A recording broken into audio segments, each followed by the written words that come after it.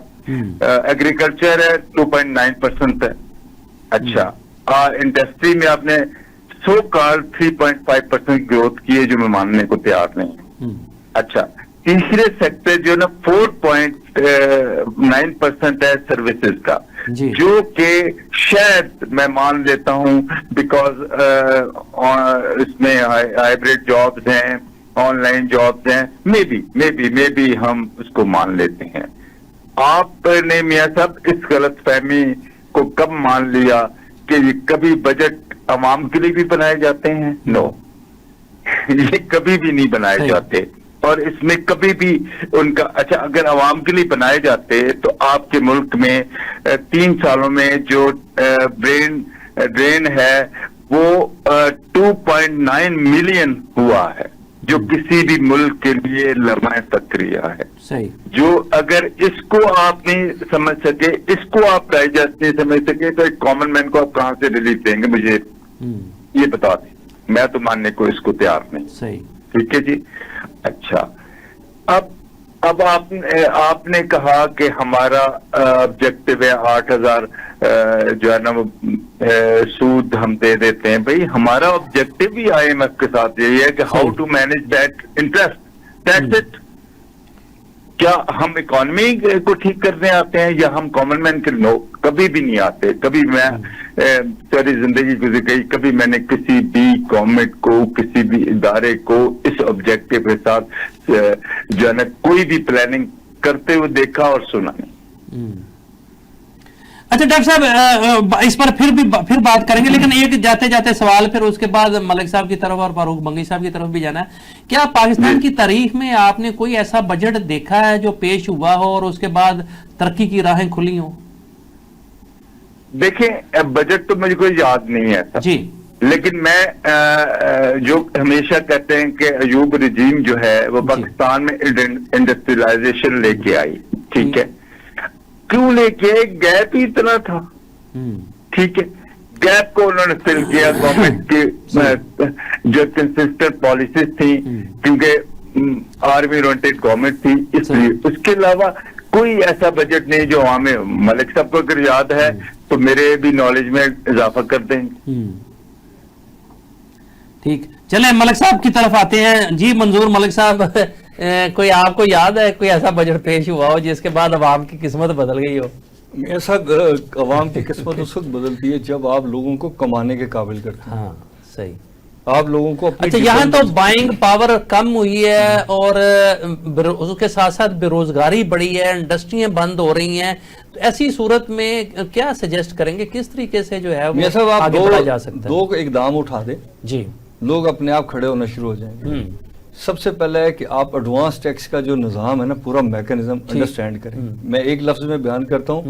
ہر industry کے اوپر 2 چیزیں ہوتی ہیں. وہ ایک تو اس نے ٹرن اوور ٹیکس دینا, اچھا جتنی ٹرن اوور کرے گی اس کا ٹیکس ہوگا, ہاں. اور دوسرا اس نے سیل ٹیکس دینا. ٹھیک ہے, مجھے بتائیں کہ میں نے ایک چیز کی پروڈکشن کاسٹ رکھی 10 روپے جی, آپ کہتے ہیں جی اس کے اوپر آپ نے سیل ٹیکس جمع کرنا ہے اور پھر آپ نے اس کے اوپر انکم ٹیکس دینا ہے. ٹھیک ہے, تو آپ مجھ سے 5 گنا 6 گنا میرے ٹرن اوور کا ٹیکس لے جاتے ہیں. صحیح. اس لیے پاکستان میں ایک انڈسٹری دکھا دیں جس نے گورنمنٹ سے ریفنڈ نہ لینا ہو.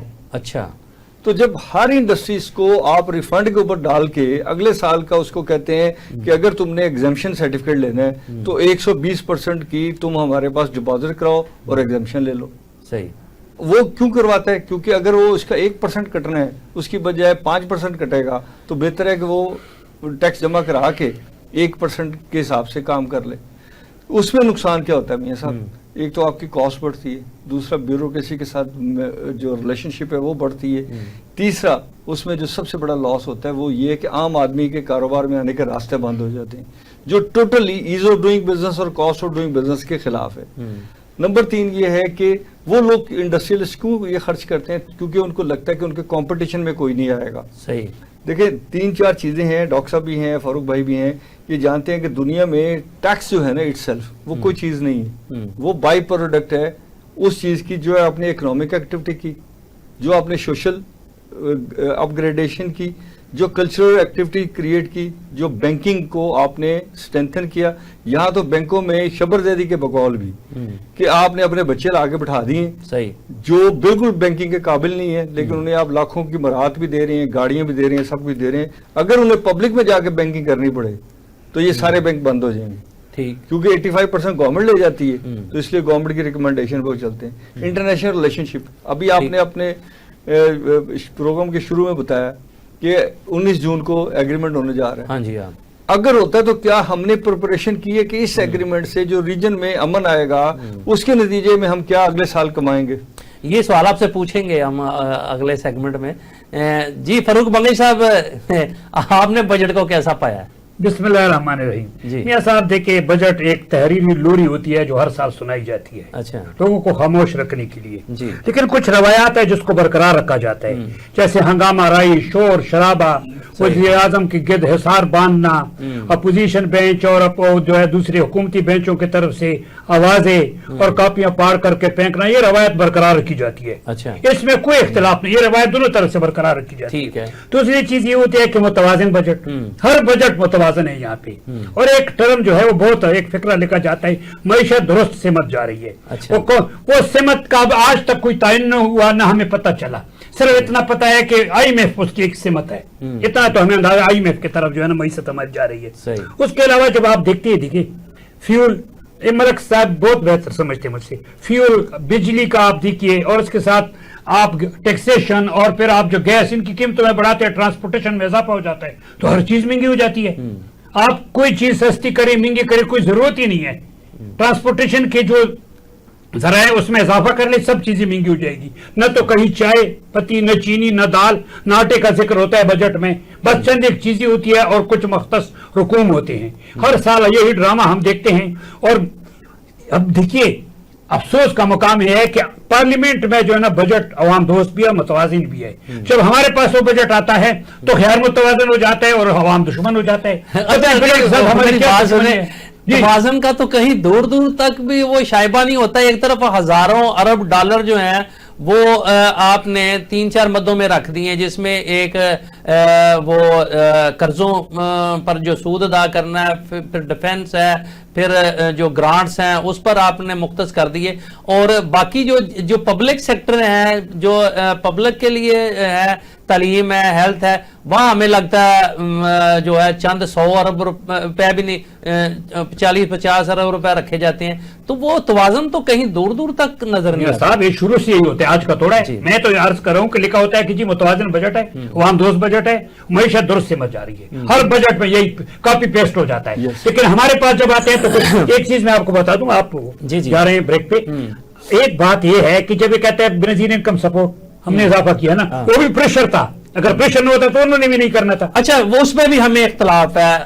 ہم سمجھتے ہیں کہ بجائے یہ کہ 800 ارب روپے آپ جو ہے وہ بے نظیر انکم سپورٹ پروگرام میں مختص کر کے لوگوں کو بیگر بنائیں، آپ کو ان کو اپنے پاؤں پر کھڑا کرنے کی کوئی اسکیمیں تیار کرنی چاہیے. کوئی چند لوگوں کو خوش کرنا ہے، انہوں نے خوش کرنے والی بات ہے. یہ تو عوام کا بجٹ کے ساتھ کیا تعلق ہے؟ عوام کے لیے تو آئے روز کوئی نہ کوئی بجٹ آتا ہے. صبح جب نکلتا ہے سبزی کی دکان پہ جاتا ہے اس کو پتا چلتا ہے آج نیا بجٹ آیا ہوا. اچھا، یہ بھی ایک بہت اہم سوال ہے کہ روزانہ جو بجٹ آتے ہیں وہ ان کا اس بجٹ سے کیا تعلق ہوتا ہے. ناظرین، یہاں وقت ہوا ہے کہ چھوٹے سے کمرشل بریک کا. ہمارے ساتھ رہیے گا، تھوڑی دیر بعد پھر آپ کی خدمت میں حاضر ہوتے ہیں. ویلکم بیک ناظرین. ہم گفتگو کر رہے تھے عوام دوست بجٹ پر، اور ہمارے ساتھ موجود ہیں ڈاکٹر خالد ملک صاحب، منظور ملک صاحب اور فاروق بنگئی صاحب. جی ڈاکٹر خالد صاحب، 3 سیکٹر ایسے ہیں جن میں بہت زیادہ ہمارا سارا بجٹ تقریباً اس میں چلا جاتا ہے. ایک تو قرضوں پر سود کی ادائیگی، دوسرا IPPs اور تیسرا سرکولر ڈیٹ جو ہے. تو کس طریقے سے ہم ان سے جان چھڑوا سکتے ہیں؟ کوئی ہے آپ کے پاس اس کا کوئی نسخہ؟ ہم جان چھڑانا چاہیں میاں صاحب تو ہم جان چھڑا سکتے ہیں. ہم جان چھڑانا ہی نہیں چاہتے جی. جس طرح میں نے ابھی پہلے آپ کے سیگمنٹ میں بات کی تھی کہ ہمارا فوکس ہے کہ آئی ایم ایف ہمیں ٹیک دیتا رہے اور ٹائم گزر جائے، اس میں آئی ایم ایف کے اکارڈنگلی ہم چلتے جائیں اور وقت گزار. میں مثال آپ کو اس کا مطلب ہے ہم ڈنگ ٹپاؤ کام کر رہے ہیں، اپنے مفاد میں کر رہے ہیں سر. اور ایک میں ٹیکس کے حوالے سے ایک بڑی انٹرسٹنگ بات آپ کی نالج میں لانا چاہتا ہوں جی جی کہ ٹیکس کے اہداف آپ بڑھا دیتے ہیں. کیا یہ ٹیکس مینجمنٹ ہے؟ نو. اچھا آپ مجھے بتائیں کہ جس ملک میں 10 کروڑ بینک اکاؤنٹ ہوں اور آپ کے 60 لاکھ ٹیکس پیئر ہوں، ٹھیک، اچھا اب آپ کیا ڈرامہ کر رہے ہیں؟ 4-5% ہم جو نان ٹیکس فائلر اور نان فائلر کے گیم سے جس دن آپ نکلیں گے اس دن آپ ریئل اکانومی کی طرف بڑھیں گے. ٹھیک ہے، آپ ریئل اکانومی کی طرف بڑھنا ہی نہیں چاہتے تو آپ ان 3 سیکٹرز کو کس طرح سرکل ڈیٹ کو ریڈیوس کر سکتے ہیں، کس طرح ادر ایکسپینسز کو ریڈیوس کر سکتے ہیں، اور کس طرح آپ ڈیولپمنٹ جو بجٹ ہے اس کو بڑھا سکتے ہیں؟ آپ بڑھا ہی نہیں سکتے. آپ تو ڈرامہ کر رہے ہیں. 4-5% وہ جو نان فائلر سے آپ نے لینا ہے 10 کروڑ سے، آپ تو کیش ٹرانزیکشن کو موٹیویٹ کر رہے ہیں. صحیح. ان کو نان فائلر کا ٹائٹل دینے کے بعد ان کی موٹیویشن کا نقصان نیشنل اکانومی کو یہ ہے کہ آپ ٹیکس کلیکٹ ہی نہیں کر پا رہے جو آپ نے کرنا تھا. ٹھیک. اچھا اس سے پھر آپ سرپلس کہاں نکلے گا مجھے بتائیں. اکانومی بار بار آپ کہتے ہیں کہ ٹیکس انکم کیسے آ سکتی ہے؟ 10 کروڑ دیکھیں بینک اکاؤنٹس ہونا تو سب سے بڑا ٹریک آؤٹ ہو جائیں گے نا لوگ. جی ٹھیک ہے، 10 کروڑ ہیں اور 60 لاکھ آپ کے ٹیکس پیئر ہیں. اتنا بڑا گیپ کس ملک میں؟ کوئی دنیا میں مجھے آپ اس کی مثال نکال کے اٹھا دیں. جس طرح ملک صاحب ابھی کہہ رہے تھے کہ ایڈوانس ٹیکس لے لیتے ہیں، وہ صرف اپنی بیلنس شیٹ کو بیلنس کرتے رہتے ہیں. ایکچوئل جو ریئل کنٹریبیوشن ٹو اکانومی ہے وہ یہ لا ہی نہیں سکتے. کہاں سے سرکولر کمپلیٹ کریں گے؟ کیونکہ ان کی عادت ہو گئی ہے کہ یہ ایڈوانس پہ چلتے، ٹھیک، عادت ہو گئی ہے یہ لون پہ چلتے ہیں. ٹھیک ہے، اسی عادت کی یہ کنٹینیوشن کر رہے ہیں ہر فیلڈ میں. کوئی اٹھا لیں آپ، یوٹیلٹی بلز اٹھا لیں، کوئی اور چیز اٹھا لیں، آپ کو جو ہے نا یہی آبجیکٹو نظر آئے گا. جب تک آپ کے اہداف صحیح نہیں ہوں گے آپ کس طرح ان کو ریڈیوس کر سکیں گے؟ جس طرح آپ نے پچھلے سیگمنٹ پوچھا کوئی ایسا بجٹ بتا دیں، بھائی کوئی ایسا بجٹ نہیں بتایا جا سکتا کیونکہ آبجیکٹو ہی یہی ہیں. جو آبجیکٹو ہے اس کی ان کی امپیکٹ میں ان کی اس کے دائرے میں ہی بجٹ بنتا ہے، اس سے باہر بجٹ بن سکتا. آپ 7% انکریز کر رہے ہیں، آپ تو 50% آپ کو انکریز کرنی چاہیے تھی، پھر بھی آپ بیلنس آؤٹ نہیں کر سکتے جو ہے نا سیلری سیکٹر کو. اور دوسری بات یہ ہے کہ آپ نے سیلری سیکٹر کو اتنا منظوم بتا دیا کہ 10% 9% آپ ان کو ٹیکس دے رہے تھے، آپ ریلیز نہیں دے رہے. آپ ان کو مطلب کیونکہ آپ کو جو ریئل کنیکشن ہے وہ سیلری لوگ دے رہے ہیں. اچھا پھر بات آ جاتی ہے کارپوریٹ سیکٹر کی. میاں صاحب کارپوریٹ سیکٹر کا اگر 25% 28% آپ لگائیں گے ٹیکس تو آپ کو ملے گا نا، نہیں تو پھر انویژن ہی ہوگی. تو آپ انویژن کو ہی بڑھاوا دے رہے ہیں. تو آپ ملک کی اکانومی کو ڈیولپ کرنا ہی نہیں چاہتے، ملک کو کھڑا کرنا ہی نہیں چاہتے. یہ سارے پولیٹیکل گمکس ہیں جو میں سن رہا ہوں، آپ سن رہے ہیں، سارے لوگ سنتے رہے. ٹھیک. اچھا منظور ملک صاحب یہ بتائیے گا کہ ایک تو دیکھیں کہ ٹیکس جو ہے وہ ہوتا ہے کہ جن لوگوں سے اکٹھا کیا جاتا ہے ان کو فیسیلیٹیٹ کیا جاتا ہے، ان کی اپ گریڈیشن کی جاتی ہے، ان پر خرچ کیا جاتا ہے. لیکن یہاں جو ہے وہ نہ معاف کرنا آپ لوگ انڈسٹریلسٹ ٹیکس دیتے ہیں، نہ ٹریڈرز ٹیکس دیتے ہیں. وہ پھر کیا ہوتا ہے کہ وہ پبلک کی جیب پر بوجھ بڑھ جاتا ہے. وہ پٹرول کی صورت میں گورنمنٹ ہم سے ٹیکس لے لیتی ہے اور خرچ جو ہے وہ پتہ نہیں آپ پر ہوتا ہے یا کن پر ہوتا ہے، ہمیں نہیں پتہ. میاں صاحب دو چیزیں ہیں. ایک تو آپ کا الزام جو ہے وہ بالکل کسی حد تک ٹھیک ہے. اگر کوئی سمگلنگ کا مال بیچ رہا ہے اور انڈر کور ہو کے کام کر رہا ہے، اچھا، تو وہ تو ہو سکتا ہے کہ ٹیکس سے باہر ہوتا ہو. میری تو میں نے ایل سی کھولنی ہے اور ایل سی کا مال آنے کے اوپر جب میں نے مال چھڑوانا ہے تو انہوں نے را مٹیریل کے اوپر بھی سیل ٹیکس چارج کر لینا ہے, انکم ٹیکس چارج کر لینا ہے. صحیح. اس کے بعد جو ہی میرے پاس پہنچنا ہے میں نے اس کو پروسیس کرنا ہے, بجلی کا بل آنا ہے, گیس کا بل آنا ہے, یہ کچھ چیز آنی ہے, میں نے سیلری دینی ہے, میں نے اپنی سیلری لینی ہے, سیلری میں بھی شامل ہوں, میں بھی سیلری لیتا ہوں اپنی کمپنی سے, تو وہ ٹیکس ہم نے کٹوا کے جمع کرا کے ان کو دینا ہے. جو انڈسٹریلسٹ ہے نا وہ ویژنز کہاں کرتا ہے اس کا بھی گورنمنٹ کو پتا ہے. ٹھیک. وہ مل ملا کے ہی ہو سکتی ہے بہت بڑے پیمانے پہ. ادروائز آپ نے آئی پی پی کی بات کی تھی, میں اس کا جواب دینا چاہتا ہوں. اس کا سولوشن کیا ہے؟ اچھا میاں صاحب, ہم نے پچھلی گورنمنٹ کو بھی یہ کہا تھا کہ آپ انہیں کہیں کہ اپنی لائن ورک کریں, پتہ چل جائے گا کتنے یونٹ چلنے کے قابل بھی ہیں کہ نہیں ہیں. صحیح. جن کو آپ کیپیسٹی چارج, میں نے ڈبل آگے رکھ دیے اور میں کیپیسٹی چارجز کر رہا ہوں, 2 افسروں نے مل کے میرے ساتھ گیم بنائی. ٹھیک. اور وہ تو آپ انہیں کہ اپنا لائن کریں اور خود بلنگ وصول کریں, پرائیویٹائز کر دیں اس کو. ٹھیک ہے. نمبر 2, پیٹرولیم اور گیس کو پرائیویٹائز کریں, سب کو کہیں منگوائیں. آپ دیکھیں گے آپ کے ملک میں کتنے پیٹرول پمپ کھل جاتے ہیں, کتنے گیس سٹینڈرڈائز ہو جائے گی, کمپٹیشن میں چلے جائیں گے. تیسری چیز آپ ایک نوٹس رکھیں, اگر مہنگائی کم کریں گے تو آپ کا ٹیکس بھی کم ہو جائے گا. اچھا. یہ بھی وہی مت ہے جیسے ہم نے ڈالر کے ساتھ کرتے تھے کہ ڈالر کی ریٹ بڑھے گا نا تو آپ کی ایکسپورٹ بڑھے گی. ٹھیک ہے نا. اچھا. یہ مت آج یہ چلا رہے ہیں کہ اگر مہنگائی کو ہم کنٹرول کرتے ہیں, پروڈکشن, مہنگائی نے کنٹرول ہونا ہے میاں صاحب 2 چیزوں سے. اچھا. ایک ہے پروڈکشن, جی, ایک ہے پروفیشنل کوالٹیٹیو پرسنز. دونوں کو ملائیں گے تو پروڈکشن ہو جائے گی. جب پروڈکشن ہوگی تو آپ کے ملک کے اندر خوشحالی آئے گی. مہنگائی کا تعلق شارٹ آف دی پروڈکشنل ہے, اور جو معاشی اقتصادی پالیسیز ہے اس کی نااہلی کی وجہ سے وہاں پہ مہنگائی ہے. اور تیسری چیز یہ ہے سر کہ ہمیں غربت چاہیے. غربت میرے نفسیات میں ہے. میرے گھر کے باہر 2 صبح مانگنے والے آتے ہیں, مجھے دعائیں دے کے مجھ سے کچھ پیسے لے کے جاتے ہیں, اگلے دروازے پہ پھر کھڑے ہوتے ہیں. آپ کی اگر مہنگائی کی جگہ پہ ہم نے اس کو کنورٹ کر دیا تو لوگ کشتیوں میں باہر نہیں جائیں گے سر. اگر آپ نے ان کے لیے یہاں روزگار کیا اور ان کو پڑھنے کا موقع دیا تو وہ ہائی پروفائل میں جائیں گے باہر, جس سے آپ کے ملک کی عزت بھی ہوگی.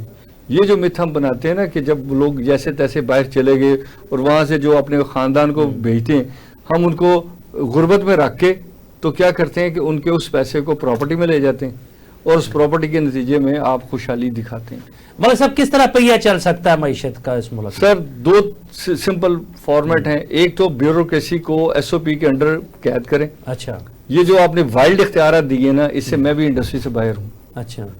مجھے نہیں پتا کہ صبح ایک آفیسر کیا پالیسی بنائے گا اور آ کے وہ کہے گا جی آپ کے اوپر ایف آئی آر بھی ہے اور آپ کو ہتھ کڑی بھی لگے گی. ٹھیک. اور دوسرا یہ ہے کہ ایف بی آر کا جو میکنزم آف ٹیکسیشن ہے نا جی, یہ نہیں چل سکتا میاں صاحب. 5% اگر مجھے ایگزمپشن نہیں ملتی تو میں 5% ٹیکس دوں گا, تو 20 ٹرانزیکشن کے بعد ٹھیک میرا 100% سرمایہ جو ہے وہ گورنمنٹ کے پاس ہوگا. اب بتائیں میں نے کیا کرنا ہے. اور پھر جب چاہیں گے میرے اکاؤنٹ فریز کر دیں گے, جن کو میں نے چیک دیے ہیں وہ میرے اوپر ایف آئی آر کرا دیں گے. تو آپ نے یہ فیئر کریٹ کیے ہیں, لوگ کاروبار سے نہیں بھاگے. اس ملک میں میاں صاحب ہائیلی پوٹینشیل ہے, ہمارے پاس ریسورس ہیں, ہمارے پاس را مٹیریلز ہیں, ہمارے پاس ایگریکلچر کو ویلیو ایڈیشن کرنے کا بڑا چانس ہے. تو پھر ہر آدمی گورنمنٹ کی طرف کیوں دیکھتا ہے؟ اچھا, مجھے ایک ڈاکٹر خالد ملک صاحب سے سوال کرنا, پھر اس کے بعد بنگی صاحب کی طرف جانا.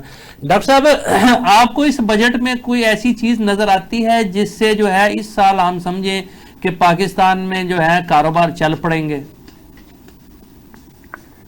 سر دست تو نظر آتی. اچھا. سر دست تو بالکل نظر نہیں آتی.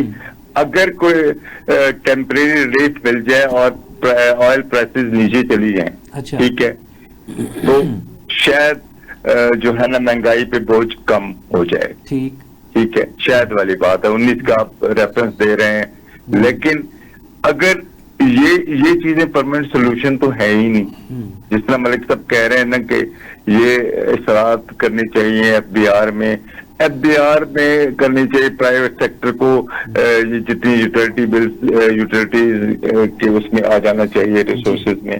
یہ باتیں تو سب ٹھیک ہے. اچھا, کیا ایکسپورٹ انکریز ہو سکتی ہے؟ کہاں سے ویلتھ آنی چاہیے؟ ویلتھ آنی چاہیے ایکسپورٹ سے. صحیح. لیکن کیسے انکریز ہوگی میاں صاحب؟ 15 بلین جو بیلز تھی کاٹن سے, اب پروڈکشن ہماری 5 بلین رہ گئی ہے. بتائیں.